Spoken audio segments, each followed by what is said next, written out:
L'écriture, je la pratique depuis un peu plus d'un quart de siècle maintenant, puisque mon métier, je suis journaliste. Et je suis en même temps passionné par la belle écriture, la belle plume. D'ailleurs, aujourd'hui, au Salon du Livre d'Honfleur, j'ai la chance de dédicacer à côté de David Westorff, qui est le fils de Françoise Sagan. Et donc j'aime lire des belles choses quand elles sont bien écrites. Et en ce qui concerne l'écriture, moi j'ai fait mon premier livre, en dehors de mon métier de journaliste, j'ai fait mon premier livre en 2007, qui est un livre historique qui a bien marché, qui s'appelle Le couloir de la mort, qui relate les 3 derniers jours de la bataille de Normandie dans la poche de Falaise, la poche Argentan-Falaise, qui est le Verdun de l'armée allemande. Voilà.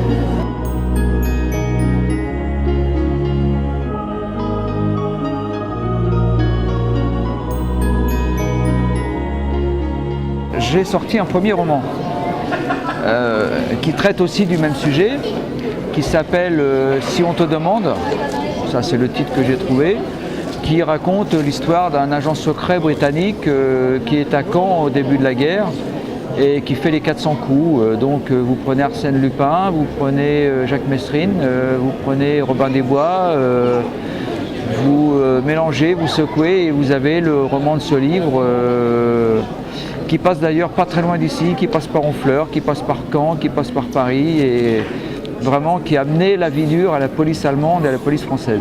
C'est un agent secret de l'intelligence service. Moi, dans mon livre, je ne l'ai pas fait agent de l'intelligence service, je l'ai fait agent du SOE, qui est un autre service de renseignement qui a été créé pour la durée de la guerre par Churchill en juillet 40. Mais dans la vraie histoire, il est agent de l'intelligence service. Et il est à Caen pour former les premiers réseaux de résistants et il bricole aussi un peu pour lui, à tel point que ça va se passer mal pour tous ceux qui l'approchent. Le curé de Villarville notamment, dont dans mon livre c'est pas le curé de Villarville, c'est le curé de Penne-de-Pie, mais c'est la même chose. Sa femme, la sœur de sa femme qui était sa maîtresse, ses amis de la résistance.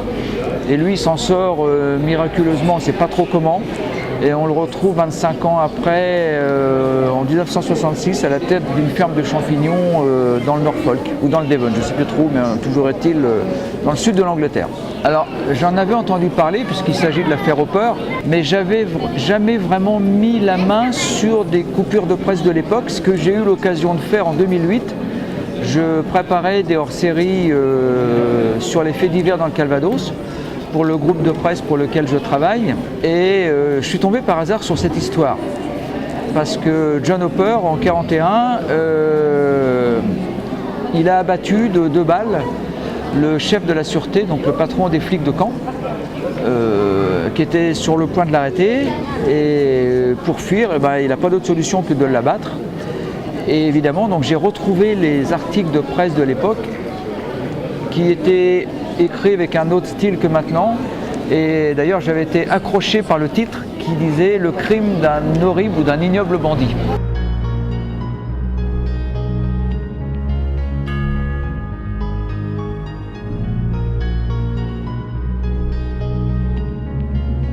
C'est un petit peu grâce à ce livre-là que les histoires insolites du débarquement sont nées.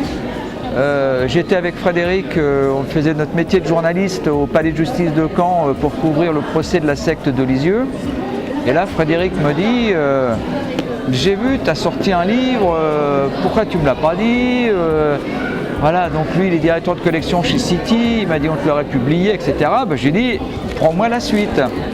Et là, il me dit non, j'ai une autre idée. C'est là qu'il m'a proposé de faire les histoires insolites du débarquement. Alors je n'ai pas dit oui tout de suite parce qu'il fallait que je réfléchisse, il fallait surtout que je fasse l'inventaire, voir si j'étais en capacité de faire ce livre avec lui et si j'avais surtout la matière. Et j'avais la matière. Et je lui ai dit oui au bout d'une semaine.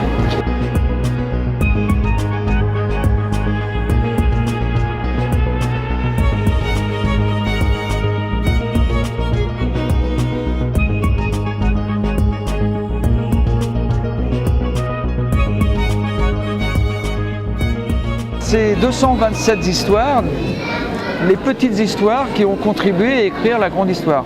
Alors il y a des histoires qui sont connues. La première qui me vient à l'esprit, c'est la lettre qu'avait préparée Eisenhower au cas où le débarquement aurait échoué. L'histoire du poème de Verlaine, voilà. Mais il y a des histoires aussi qui sont moins connues, comme Gustave le pigeon voyageur qui traverse la Manche pour annoncer la réussite de la prise de la batterie de Merville, rien que cela.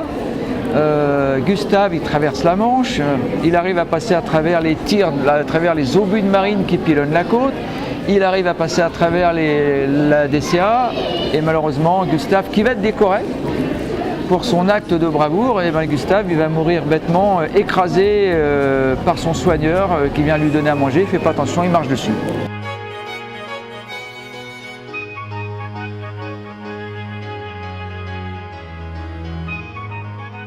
Ce livre, on peut le trouver partout parce qu'en fait, il est paru chez City, qui est un éditeur assez important. Et il est distribué à la FNAC, dans les maisons de la presse, et il a fait l'objet d'une diffusion nationale.